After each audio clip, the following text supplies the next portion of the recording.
네, 오늘 본문은 읽지 않으면은 도저히 이해할 수 없는 어려운 본문입니다. 그래서 좀 마음을 다하고 생각을 다하고, 네, 그래서 함께 머리를 굴리면서 말씀을 묵상해 보도록 하겠습니다. 자, 나라가 개판입니다, 지금.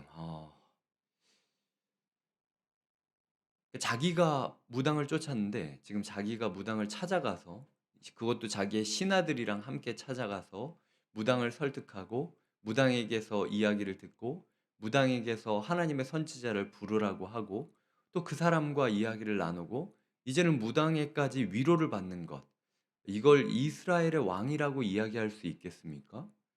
신명기 18장을 보면 이런 이야기가 나옵니다. 신명기 18장 9절부터 14절까지를 제가 요약을 해드리면, 가나안 땅에 들어가거든 그 민족들의 가증한 행위를 본받지 말라라고 이야기를 하면서, 가증한 행위가 뭐냐라고 이야기를 하면서 여러 가지를 이야기하는데, 그 중에 무당이나 진언자나 신접자나 박수나 초혼자를 너희 가운데 용납하지 말라.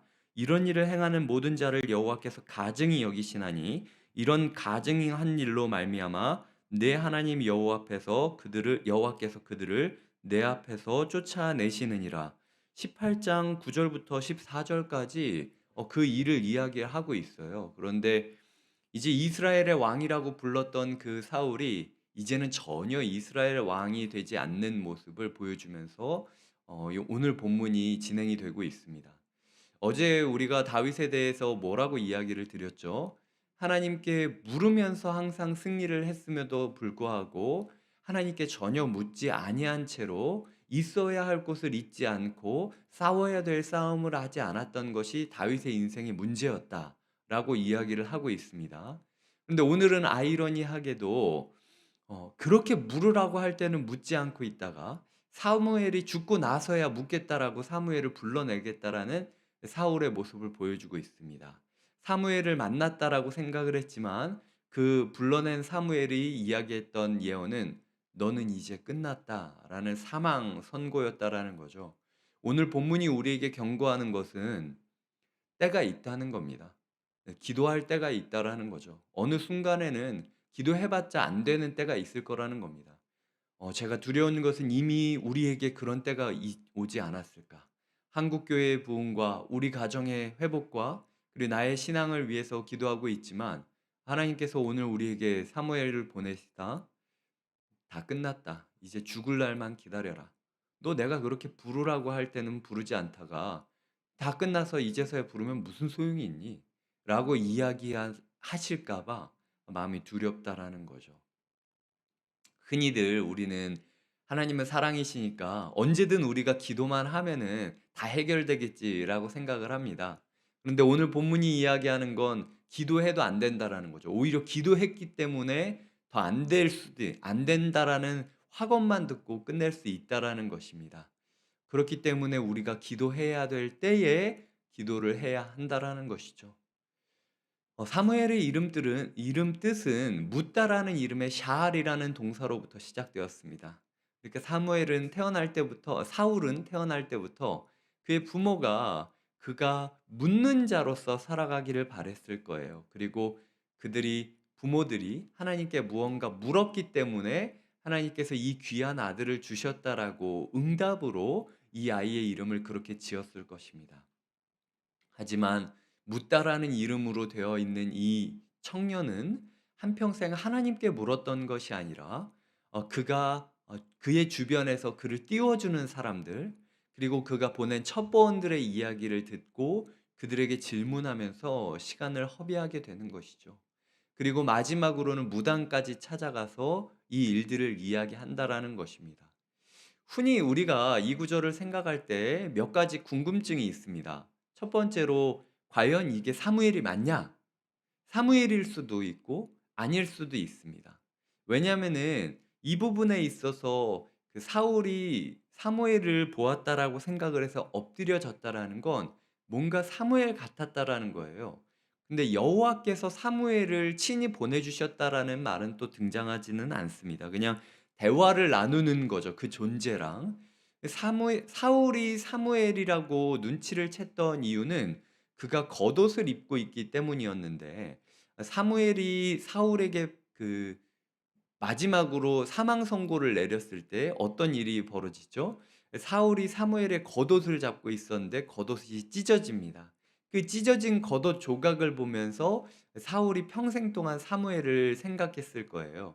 근데 그가 그렇게 보았던 그 겉옷을 입고 나타난 누군가가 있기 때문에 사무엘이라고 이야기를 하는 거죠. 그러니까 이 구절을 읽고 우리 마음 가운데 아, 뭐 무당한 때까지 가더라도 진실한 마음을 가지고 있으면 하나님이 그래도 사랑하시니까 응답하시겠지라고 생각을 하는데 실제로 저는 하나님이 무당을 통해서도 응답하실 수 있다라고 생각을 해요. 제가 사역을 하면서 몇 가지 이야기를 들었는데 무당의 입을 통해서 "당신은 기독교인이기 때문에 당신 주변에 천사들이 있어서 내가 예언을 못 한다."라는 이야기를 하면서 실제로 교회에 나오게 된 분의 이야기도 들은 적이 있고, 그리고 그 목사님이 지날 때마다 주변의 무당들이 너무 두려워해서 오히려 그분은 무당들을 전문으로 전도 사역을 하셨다라는 분도 만난 적이 있습니다. 그런 모습을 봤을 때 하나님께서 심지어 무당을 통해서도 하나님의 일을 할 수 있다? 저는 그렇게 생각하곤 해요. 근데 그렇다고 해서 우리가 막 무당을 찾아가 가지고 나한테 알려달라고 한다? 듣게 되는 건 무엇밖에 없다고요? 사망 선고밖에 없다라는 겁니다. 네가 여기까지 나를 찾아온 걸 보니 너는 그냥 죽어야겠구나 라는 이야기를 듣는다라는 거죠. 꼭 우리가 그 '너는 이제 죽어야겠구나.'라는 이야기를 하나님 앞에서 들어야겠습니까? 아니면은 여호와께 나와와 마지막까지 회개를 하고 이제라도 내가 블레셋으로 간 다윗을 다시 불러서 "나는 이 싸움 너무 두려워서 싸울 수 없사오니 이제 당신이 와서 우리를 위해 싸워 줘야겠다."라고 부탁을 해야겠다라고 이야기를 하는 인생으로 남으시겠습니까? 우리의 삶 가운데 우리가 자꾸 이렇게 우리 자아가 꿈틀꿈틀거린다라는 거죠. 예수님이 분명히 우리 가운데 계십니다. 근데 예수님을 마치 블레셋에 어디 처박아 두듯이 예수님을 어디로 처박아 두는 거죠. 그리고 어느 순간이 되었을 때 너무 두려우니까 예수님을 어떻게든 끄집어내고 싶어서 순장님을 찾아가서 하나님의 뜻을 구하고 목사님을 찾아가 가지고 하나님의 뜻을 구하고 그리고 막 성경 아무 데나 펼쳐 가지고 '아 오늘 내가 하나님의 뜻을 구해야겠다.'라고 이야기를 하는 어떻게든 그 우연에 의지하여 하나님을 구하고 싶은 우리의 마음. 동시에 지금 이 사울이 뭐라고 이야기를 하죠? 이 무당이 자기가 사울 때문에 두려워서 그런 일을 못 하겠다고 하니까 여호와의 이름으로 맹세를 하고 있습니다. 진짜 웃긴 놈이죠. 왜냐하면은 여호와의 이름으로 맹세를 할 정도로 여호와랑 가까우면은 여호와한테 이야기를 하지 왜 무당을 찾아옵니까? 지금 자기도 자기가 무슨 이야기를 하는지 모를 정도로 엉망인 신앙생활을 하고 있는 거예요. 근데 그게 우리의 모습이 아니냐고 성경은 오늘 이야기하고 있는 거죠. 성령님이 우리 삶 가운데 있습니다. 그리고 성령님이 우리 삶 가운데 깨닫게 해 주신 게 있습니다. 그리고 내가 그 성령님을 모욕하고 무시하고 짓밟은 것도 알고 있어요. 근데 내가 그 무시했던 그 말씀, 외면했던 말씀이 눈덩이 구르고 구르듯 굴러 가지고 지금 내 앞에 거대한 장벽이 되어서 나왔다라는 걸 내가 알고 있습니다. 그 후회와 죄책감과 두려움이 지금 목사님을 찾아가든 순장님을 찾아가든 누구를 찾아가든 의지하고 싶지만 동시에 여전히 나는 당연히 하나님의 사람이라는 어디서 근거하는지도 모르는 자신감을 가지면서 근거 없는 자신감 가운데 살고 있다라는 거예요. '나는 이 정도 죄 지어도 괜찮아. 하나님이 날 사랑하니까.' 라는 식으로 하나님을 전혀 찾지 않고 여전히 자기 마음대로 사는 모습을 보여주고 있다라는 겁니다. 하나님은 오늘 이 순간에도 끝까지 우리에게 물어보시는 거죠. "봐라. 사울은 인생 마지막까지 하나님을 찾지 않았다." 심지어 하나님이 무당을 통하여 사무엘의 모습을 보여주셨음에도 불구하고 그 이후에도 사울이 회개했다라는 구절은 등장하지 않는 거죠.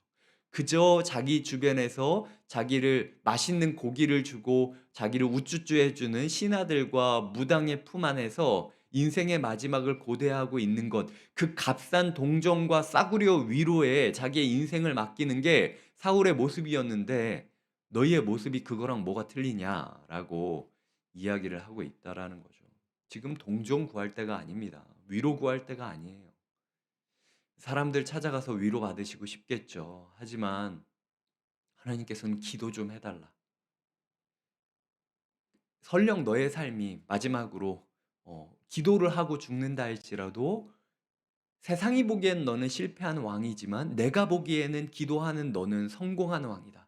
마지막 순간에 기도하고 나와 함께 낙원에 갈 테니까. 그러니까 마지막 순간까지 사람 의식하면서 뭐 있어 보이는 척하지 말고 이제 네 껍데기를 벗겨서 아무것도 없다라는 걸 좀 얘기해라. 너 순장인데도 아무것도 없지 않냐? 너 새벽 기도를 하는데도 불구하고 아무것도 없지 않냐? 너 그래도 똑같이 살 거잖아. 라고 이야기하시는 하나님의 음성을 초청해야 된다라는 거죠. 말씀을 맺겠습니다. 어쩌면 이 사울이 두려워했던 이유는 자기가 여태까지 한 일 때문일 거예요. 왜냐하면은 사울도 알고 있습니다. 다윗이 블레셋으로 간 걸. 그러니까 자기가 가장 두려워하고 이스라엘의 왕이 될 거라고 생각을 했던 그 다윗이 지금 자기의 가장 큰 원수가 되어서 거기다가 블레셋이라는 엄청난 군사들을 데리고 오고 있다라는 게 사울에게는 감당하기 힘들 일이었을 겁니다. 그런데 솔직히 사울이 두려워할 이유가 전혀 없었어요. 왜냐하면은 뒤집어서 이 상황을 객관적으로 이야기하면 내가 다윗을 핍박했고 그렇게 착한 다윗을 내가 쫓아낸 거잖아요. 그러니까 만약 내가 마음을 열어서 공개적으로 다윗아, 내가 잘못했다.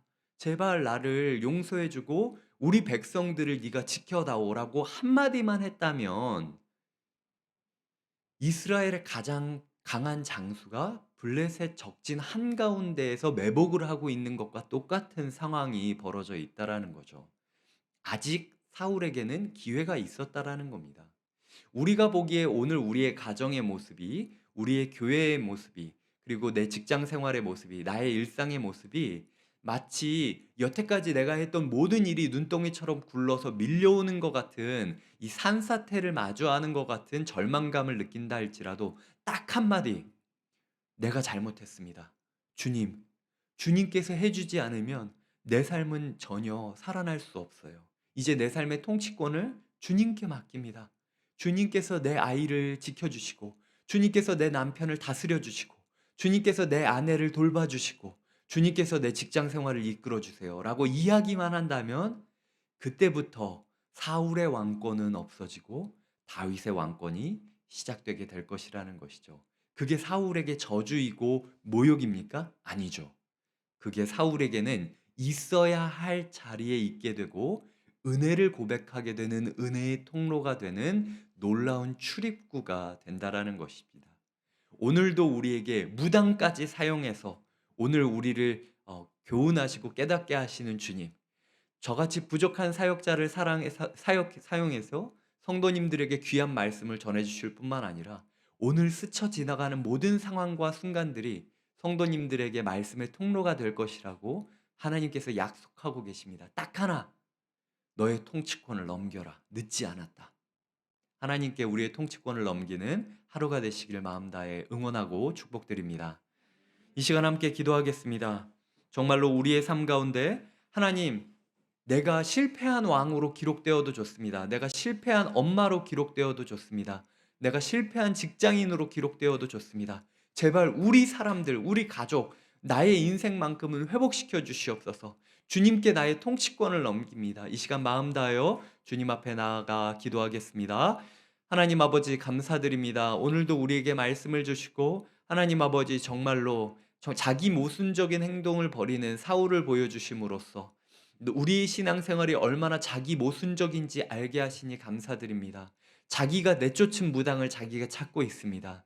정말로 내가 무슨 말을 하는지도 모르고 내가 무슨 일을 하는지도 모르는 채로 나는 그리스도인이라고 생각하지만 전혀 그리스도인답지 않은 행동을 하며 싸구려 위로 값싼 동정을 받기 위해 나아가는 사울의 모습이 나의 모습이 아닐까 생각합니다.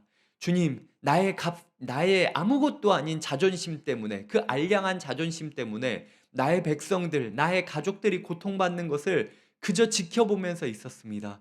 주님께서 내가 회개하도록 기회를 주셨으니 지금이라도 여호와께 구하고 엎드려 주님을 외치게 하여 주시옵소서.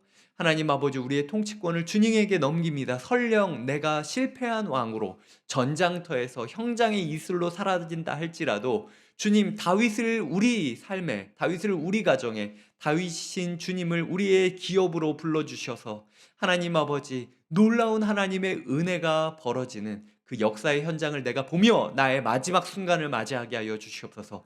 이제부터는 나는 죽고 오직 그리스도로 사는 삶을 살아가겠습니다. 하나님 아버지, 주님 나를 죽여주시고 나에게 사망 선고를 내어주시고 오직 주님만 이 가정 가운데, 이 사회 가운데 일하여 주시옵소서. 예수님의 이름으로 기도드립니다. 아멘.